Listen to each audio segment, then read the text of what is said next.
Okay, well, welcome everybody, and I'm so glad you're here. This is our third Dine with a Diva, Devo, and Director. And so this is our I'm very all three first of that. Dine Diva, with diva.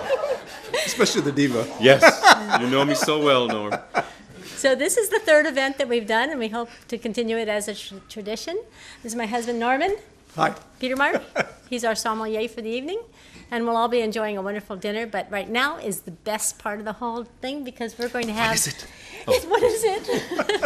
What is it? we get to hear all about Eugene's experience. I find French, because of the natural fluidity of the spoken language, just the syntax in itself, finds itself amplified and even strengthened in singing. Français c'est la langue de l'amour. French is the language of love. The Italians would disagree. It's okay. Yes, yes. I am French, I'm Yeah, not Italian, exactly, so you can exactly. say. How are you? Where did you get your training? The best training, I always say, is on stage. And my very first theater experience that I had was as Hercules in a school play. It was a Dürrenmatt school play, and I was wearing, the lion fur and the whole thing, and I looked on my chest, thought, come on, grow, grow, grow. I need some hair or something here. And it came just in time, Thank God for testosterone. But my official training I got at the University of Transylvania in the years 1999 to 2001. And then early 2001 in May, I continued my studies at the Mozarteum in Salzburg. But for the past 17 years now, actually, I've been working with a wonderful teacher.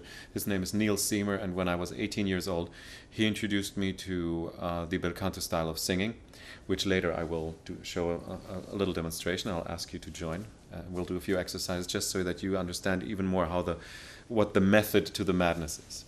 Now, in Bohème, there were children that you were directing, and once again in Carmen, you have children. Yes. Tell us maybe some of the delights and some of the challenges of working with children and how you handle it.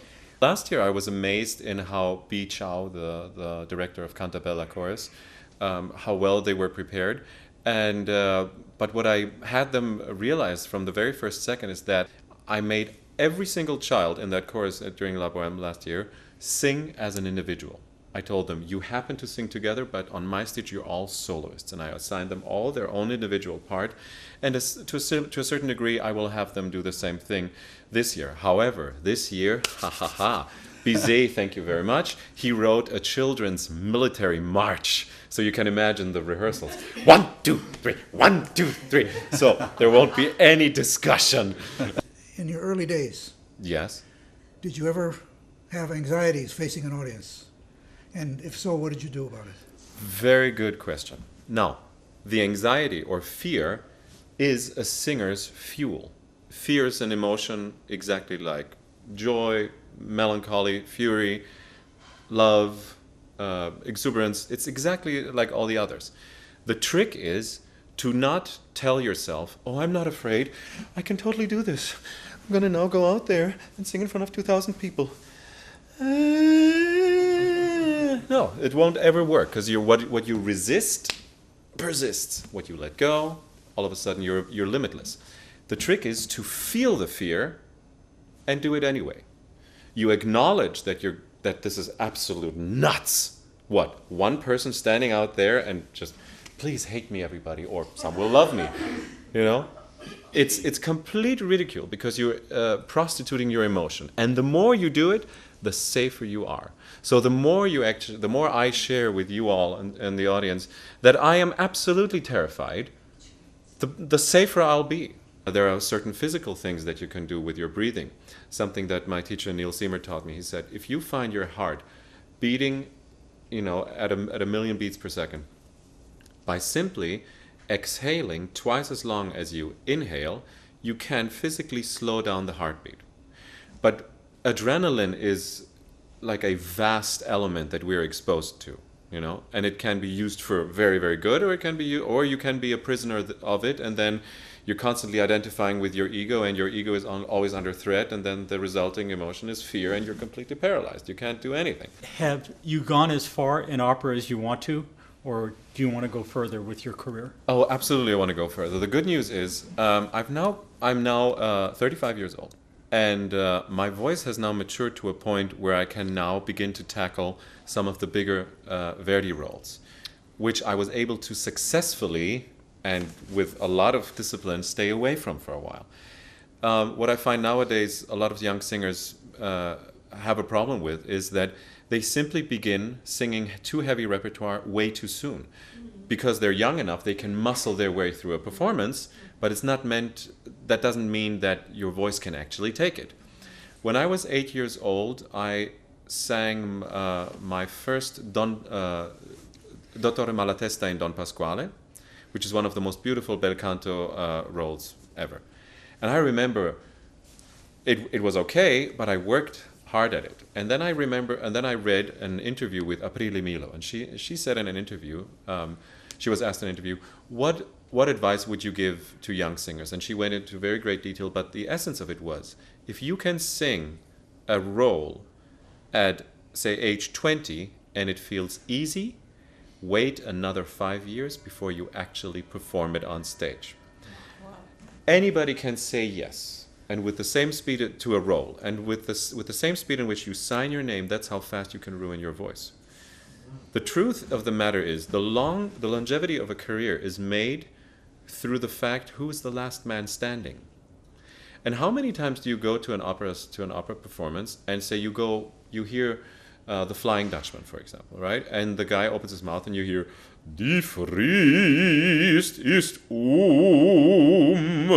und abermals verstrich. All there's this, and that is a clear indication of a formerly really potent voice having sung a role that was way too soon for them.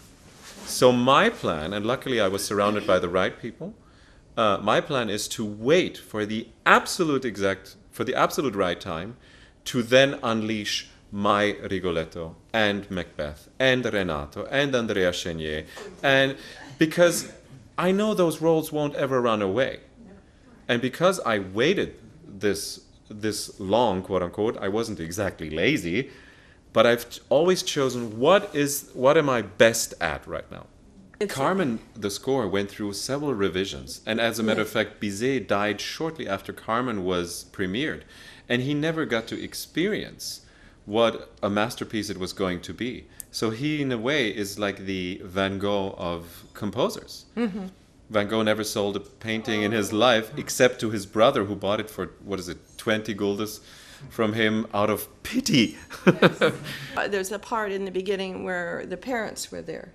And it's totally different. And José's parents? Yeah. You're kidding. Yeah. I can't wait to hear this. That's John Vickers and Grace Bumbry, Mire Lafreni and Costas Pascalis, and Rafael Frubeck de Burgos as the conductor. Yeah, very different from what you would normally Paris Opera know. Orchestra. Yeah. Beautiful. So, but I brought it to him because I thought, since he's singing Carmen, that he would enjoy having it. And it's yours to keep. Thank you. Fantastic. Thank you so much. Thank you. Thank you very much. Yeah. I want to talk to you a little bit about singer's technique. What is singer's technique? Why do we even need it? The medium of opera is, per definition, or per my definition, is, in the case of a solo singer, one guy, one man or woman, standing on stage and with no amplification, filling the operatic space, filling the theater. Now, how is that done? You have to break it down into several layers and pieces. And the way how I was trained and the way how I teach is I always begin with emotional awareness. Because if there's one universal truth, is that what you, the audience, want from us is that emotional connection, that visceral gut-to-gut feeling. So the drug you need, the drug you want, is our emotions. Earlier when I talked about emotional prostitution, and that is created through emotional awareness. And there's nothing more centering than feeling one's own heartbeat. So this is a technique that is called emotional awareness. by simply closing your eyes, interlacing your fingers, and feeling your lower abs fall into your hands and closing your eyes. See if you can feel your heartbeat inside. Not hear it, but actually feel it. I'm going to slowly speed through these things so I can cover all the things. But once you do, you will notice that the room will start to quiet down. And this is a very, very helpful tool to get in touch with what's going on inside of you. And before an audition, for example, people like to distance themselves from their own fears. But by releasing the lower abs, you're not holding anymore, so the diaphragm can release. That's a medicinal fact. By engaging in searching or looking for your inner heartbeat, you then become emotionally aware. You actually realize, okay, this is what is actually going on inside of me. And rather than telling yourself, oh, I shouldn't be nervous right now, no, just become aware of what is actually going on. And then you can make the most potent emotional choice from there. The most expressive part of the body is not the face or the arms or the legs. It's actually the sternum. Whatever emotion we're trying to convey, if it's fear, do you see how that collapses? If it's fatigue, if it's anger, love, it all is anchored here. And what is here? So we're back to emotional awareness.